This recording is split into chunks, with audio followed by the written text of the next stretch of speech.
Well, it's that time of the week again. The NFC West Huddle is back. The calendar has turned to September. School's back in session. That means we have actual games that will count to talk about. So let's bring in our panel. Alongside Ryan Dyrud of LAFB Network in Los Angeles, Blake Neiman in Phoenix, and Bailey O'Carroll back in San Francisco. I'm Ethan McReynolds in Seattle.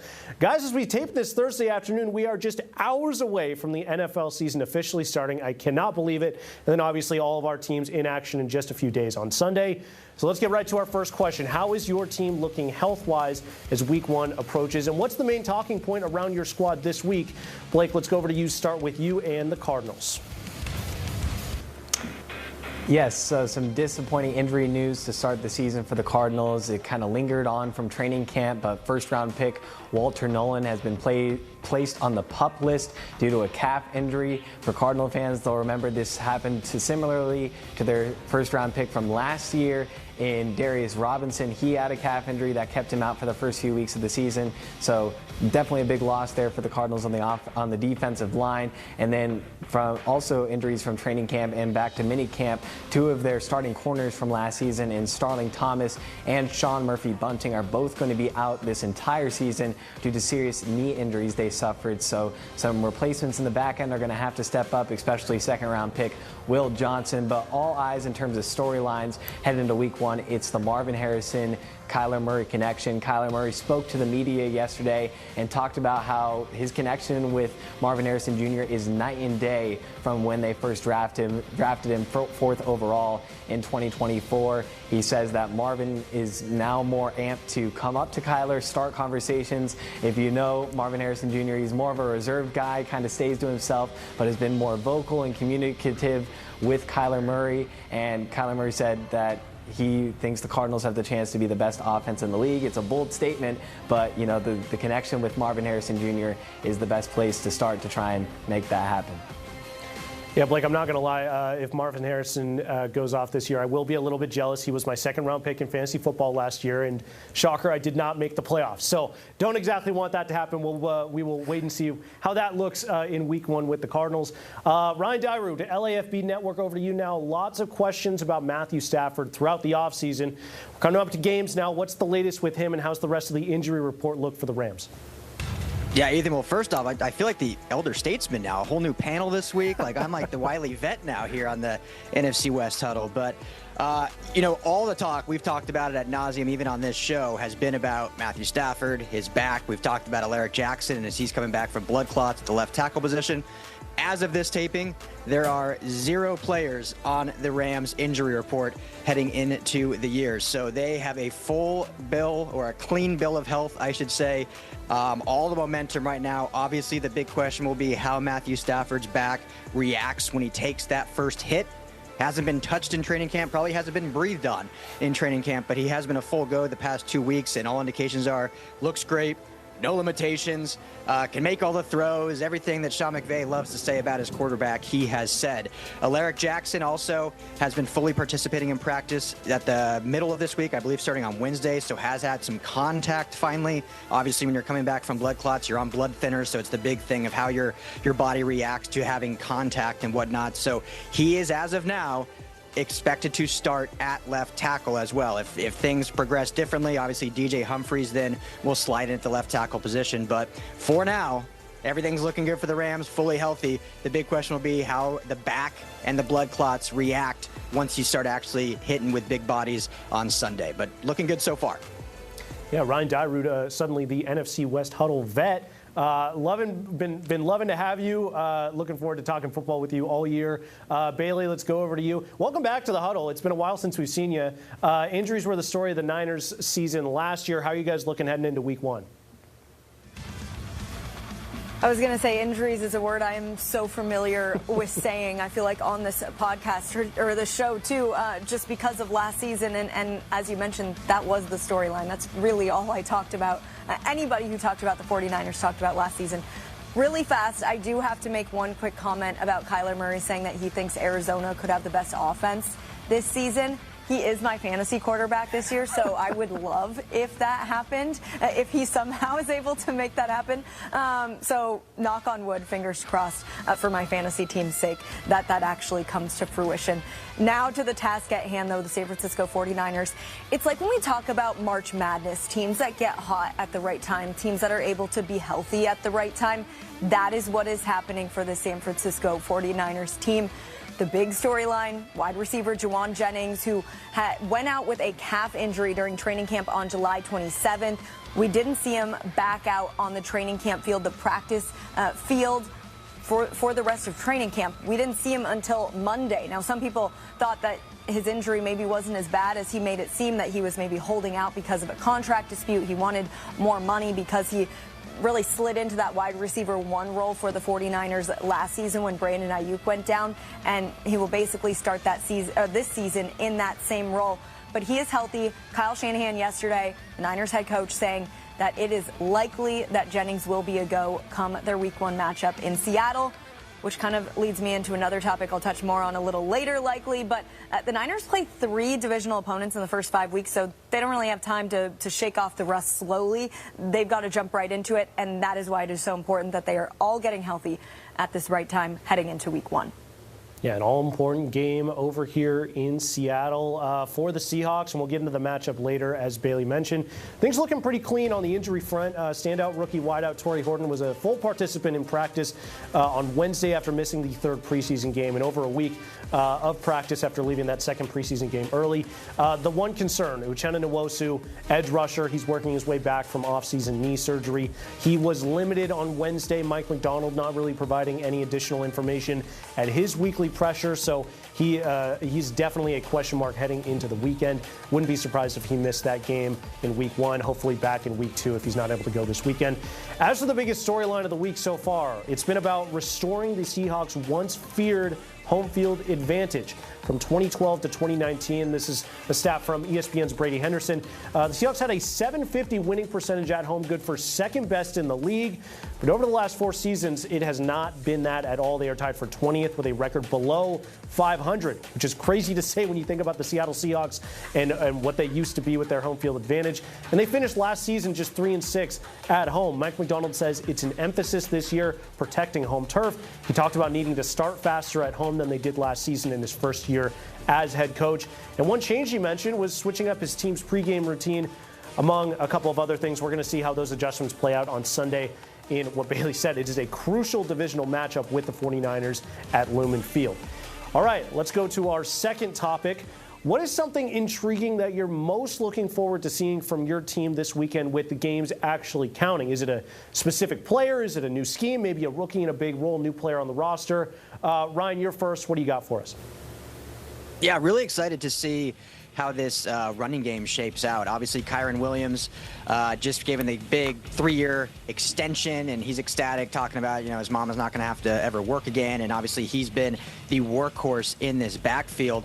But they drafted Blake Corum last year in the 3rd round. They drafted Jarquez Hunter this year, who had a standout camp. He was one of the kind of talks of the town of being a player that's just, runs bully ball, but he also has like that explosiveness that the Rams have lacked in the running game. So all the talk has been of like this 3-headed monster attack that Sean McVay can employ. However, what we've seen Sean McVay do is say this over the years, and yet he basically runs with a one running back approach. And even last year, every week it seemed like Blake Corum was going to get more play. We would never see him on the field. It ended up being Kyren Williams for 95% of the snaps. Now, part of that is in this Sean McVay offense, the pass protection is such a huge aspect of the running back's game. You got to be able to block, you got to be able to call out checks, and got to be able to recognize which blitzers are coming in. And so our anticipation was that Blake Corum didn't quite pick that up as a true rookie. So this year and this week, in Week 1, it'll be fun to see if Blake Corum's improved in that regard, if Jarquez Hunter was able to improve in that over training camp, and so they can let Kyren Williams not be on the field 95% of the time and get some spells. So a lot of other storylines, Ethan, we can talk about, but I won't take the whole time. So the running room is really where I'm looking, as they're going to want to run the ball against Houston, take some of the pressure off of Matthew Stafford and that pass rush with obviously Will Anderson and Danielle Hunter over there in Houston. So how they deploy these 3 backs will be really interesting to see. Well, it's Bailey, let's go over to you. What are you most looking forward to seeing from the Niners? Okay, I'm going to cheat here a little bit and give you 3 things, but I'll just touch on each of them lightly. I want to see how this defense improves under Robert Saleh. They were under Nick Sorensen last year. The Niners defense ranked 18th in stopping the run. They allowed on average just over 124 yards per game. That was a topic, an area of focus as soon as Robert Saleh came in. So I want to see, and we may not see it in week 1, but as the season goes, I do want to see how that run defense progresses for this 49ers team. The other thing I want to see, kicker Jake Moody. He was a storyline all last season, really the second half after he came back from that injury, had a roller coaster rocky season, kind of roller coaster again in the preseason. So a lot of fans are fed up with Moody, if I'm being completely honest. They took him in the 3rd round of the draft a couple of years ago, so he's not going to be a guy that they're just kind of going to kick to the curb lightly. They are going to have him hang around for quite a while. I think it would take something extreme for him to lose his job, but they brought in kicker competition at the beginning of training camp, I think, to make sure that Moody knew everyone kind of is replaceable, right? You do have to do your job, and obviously being a kicker is one of the most important jobs on an NFL roster. So it'll be interesting to see how his season goes. And the last thing, everybody's been talking about, how is Brock Purdy going to do now that he doesn't have his weapons? The only weapon he really lost this offseason was Deebo Samuel, who went to the Washington Commanders. I looked up some stats and I wrote them down because I cannot remember all these numbers off the top of my head. George Kittle had 92 targets last year. Kyle Juszczyk, the 49ers fullback, he had 19. Christian McCaffrey had 19, which, by the way, watching him play this season is going to be really interesting and likely fun. You don't want to be on the receiving end of an angry Christian McCaffrey. Ricky Pearsall will be playing his first full season in the NFL. He had 46 targets. And Juwan Jennings, who's now back from that calf injury, 113 targets. Brandon Ayuk, who will miss the first half-ish of this season. They're hoping a little less. 45 targets. Deebo Samuel, 81. So Brock Purdy has most of the same weapons that he had last season. I'll be curious to see how his game has progressed and how his connection with each of those receivers has gotten better throughout the years. Yeah, well, Mike McDonald going to be looking to shutting down Brock Purdy. That matchup will be very intriguing. We are going to talk about it. I will go next with the Seahawks. What I'm most interested to see, for me, it has to be this offense, and by proxy, the offensive line. Clint Kubiak bringing in a totally new offensive scheme. It should look night and day different from Ryan Grubb's air raid approach last year. It's an offensive system built heavily on the run game, so that puts the offensive line right in the spotlight. The offense isn't going to do much of the offensive line is full of holes. It's a position group that has been a thorn in the side of the Hawks for the better part of a decade. And we saw the starters play one drive in that second preseason game. They marched down the field against the Chiefs for a touchdown. And I don't know if I'm just falling for it again, but the offensive line looked dominant, especially rookie left guard Gray Zabel and third-year right guard Anthony Bradford, who is in a positional battle. By the way, at right guard, he looked incredible. It seems like the scheme really fits his play style. I came on this show right after that game, and I talked about how excited the scheme and the line's play had me feeling. I feel like I'm just falling for it again. But even though it was just a preseason game, so Sunday is the time to see if the improvement is legit and if my optimism is warranted. I don't know. I'm nervous. On top of Zabel and Bradford shining in the preseason, right tackle Abe Lucas finally looks fully healthy for the first time in 2 years. The Seahawks like how he looks so much that they gave him a 3-year extension earlier today.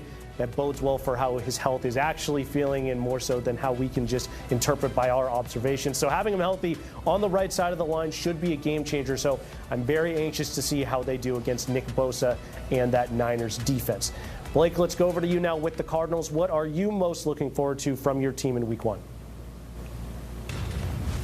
Yeah, I'm really excited to see the coming home of the OG, Calais Campbell, year 18 for the veteran defensive tackle. Started his career here in Arizona. The only time that the Cardinals have been to the Super Bowl, that was his rookie season. And now all these years later, through 6 Pro Bowls and 3 All-Pro selections, he's come back to Arizona. He just got voted a captain this week, brings so much knowledge and wisdom. He just turned 39 recently, carries a lot of wisdom of the game, but he says he still wants to go out there and dominate. So I'm intrigued to see how much he has still left in the tank, how much fire he can still get after it at the point of attack, and really how that will fuel the rest of this Cardinals defense that has been overhauled this offseason with additions like Josh Sweat from the Philadelphia Eagles, the Super Bowl champs, and then returning of veteran leaders like Budda Baker and Mack Wilson. So it's going to be an intriguing year for the Cardinal defense, and I'm excited to see how Calais Campbell plays into that. All right, let's move on. Let's get into the Week 1 matchups. It's been mentioned we got one divisional game this week as my Seahawks are going to take on Bailey's Niners, as we mentioned. So, Bailey, let's go to you first. How are you feeling about this matchup on Sunday? What's your score prediction for Sunday at Lumen Field? Ethan, we talked about it earlier this week. I think that this is going to be a really close game, which is great just for football fans in general. Maybe not so great for either one of these teams, but I think this one's going to come down to the last 4 or 5 minutes. I do think the Niners edge out the Seahawks. I did look at some stats. I know you talked about how big the Seahawks are making it. They want to bring back that home field advantage. I'm pretty sure the stat I saw from Vivid Seats is that 53% of tickets sold are to Niners fans. Niners fans travel really well, and that could be the difference maker for them. I do think the other difference maker for the Niners in this one, they had a really long offseason. The Niners missed the playoffs last year. They had a lot of injuries. Those guys are all back. They're playing angry. They're playing with their pants on fire, and there is just so much talent on this Niners team still, and that is not something I want to be on the receiving end of. And I think Seattle will do well. Like I think the final score is maybe 27-24, 3-point game, 1-score game. But yeah, I think the Niners will take it. Yeah, for me, I'm definitely nervous. It's such a big game in Week 1. The offense is so new, untested. They're going to have to figure it out right away. And, I talked about restoring home field advantage. Bailey, that stat that you just listed, I hadn't heard 53% of the tickets going to the Niners.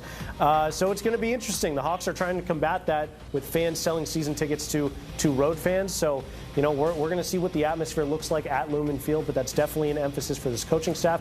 But I'm also feeling confident in this defense. Mike Macdonald's second year as head coach, returning just about everybody, the starters on defense. I think Brock Purdy's going to have a really tough time moving the ball against this group, especially looking at how the last matchup with these teams played out last season after the Hawks had added Ernest Jones and really turned a corner on defense. We don't need to look at that first matchup. We're looking at the second one. Purdy, he was limited to just 159 yards through a pick in a 20-17 win for the Hawks on the road in Santa Clara. I think this one plays out in a similar fashion. I know the Niners are more healthy, but I really like what the Seahawks are going to be looking like on defense. The Hawks are going to make this a gritty, physical game. I think it's a low-scoring affair, and I think, Bailey, you said a 3-point win for the Niners. I think the Seahawks come out on top. Give me the Hawks by 4, 24-20, as they get off to a good start at home in 2025. All right, Blake, your Cardinals are on the road against the Saints to start the season. How are you feeling about the Cards' chances, and what's your score prediction for the game on Sunday? Yeah, opening up at the Superdome where the Super Bowl was last year. It's going to be a fun environment, challenging environment for the Cardinals to play in this Sunday. And I think these are both franchises that are kind of similar in some ways. They're both kind of finding their new identity under first-time head coaches. Jonathan Gannon now entering his 3rd year. First-time head coach for Kellen Moore taking over this Saints franchise. Spencer Rattler is a Phoenix native. He played at Pinnacle Prep just up the road. So this will be an interesting game for him as starting the season as a starter. He got 6 starts last year in place of Derek Carr, who was injured for a lot of last year, ultimately retired this offseason. So him getting the start from the get-go against his hometown team should add some fuel to the fire for him. But ultimately, I think this Cardinals defense really shows up. I think Kyler Murray, Marvin Harrison Jr. are really going to take that next step. Marvin Harrison Jr. putting on 10 pounds this offseason. Trey McBride could be playing at a potential all-pro level. So give me Arizona winning this one 27-13 and starting the Week 1 off with a victory. All right, 3 for 3 with our panel taking their own team. Let's go over to LAFB Network's Ryan Dyrud. Ryan, the Rams taking on the Texans. Can we make it 4 for 4? Do you think the Rams take this one, and what's your score prediction? Oh, man, I mean, this is a tough matchup to open the season. I feel like the Houston Texans are one of those kind of unsung, forgotten teams in the NFL, but they've been in the playoffs back-to-back years. Obviously had a great win, a dominant win last year against the Los Angeles Chargers, picking off Justin Herbert, I think, 4 times, more than he had all season long. So, I mean, it's a real deal defense. They got C.J. Stroud, who obviously played his college ball at Ohio State, but he's an L.A. kid. Went to Rancho Cucamonga High School out here, so he gets his little homecoming party coming out. And obviously we have the questions with the Rams, and Stafford's back, and you know, Larry Jackson's blood clots and what, which I won't get into more. So it's going to be a really tough matchup. The Rams are a 3-point favorite at home, meaning it's basically a push. It's a pick 'em. And I do think the Rams lean a little bit more in this game. I think having that home field advantage will help a little bit. Plus, I just think all the conversation of the offseason, that defensive line that might have one of the best pass rushes in all of football when you look at the likes of Verse, Braden Fiske, Kobe Turner, and others, Byron Young. I think it's going to be great. The 3 players to watch for with Houston are 3 former USC Trojans. Kalen Bullock, their starting safety, was an almost defensive rookie of the year with what he was able to do. Jalen Smith, they drafted this year, and Woody Marks as a running back with their injuries at running back. Obviously, Nick Chubb starting for them this week. After being injured, we could see Woody Marks get some action as well. So look for those guys. And finally, Christian Kirk not going to play this week for Houston as he's battling injuries. So, you know, you look to Nico and what he's able to do on the outside and what the Rams secondary can do to stop him. So going to be a great battle. Obviously not a playoff matchup considering they're 2 different conferences, but maybe a potential Super Bowl matchup. Who knows what we look at. But I do think the Rams edge them out. Apparently the panel's loving these 20s. I like 27 also for the Rams. So I'll go 27 Rams, 17 Texans. They get it done by 10 and cover with plenty. Wow. There we go. A lot of confidence in LA with Ryan Dyrud. We'll be back here next week to see if all of our predictions come to fruition. But that's going to do it for now for this edition of the NFC West Huddle. Be sure to check out Ryan at LAFBnetwork.com. Remember, you can see full episodes of all of us, full episodes of the Huddle on YouTube and the Fox Local app. Thanks for watching, everyone. We'll see you next week.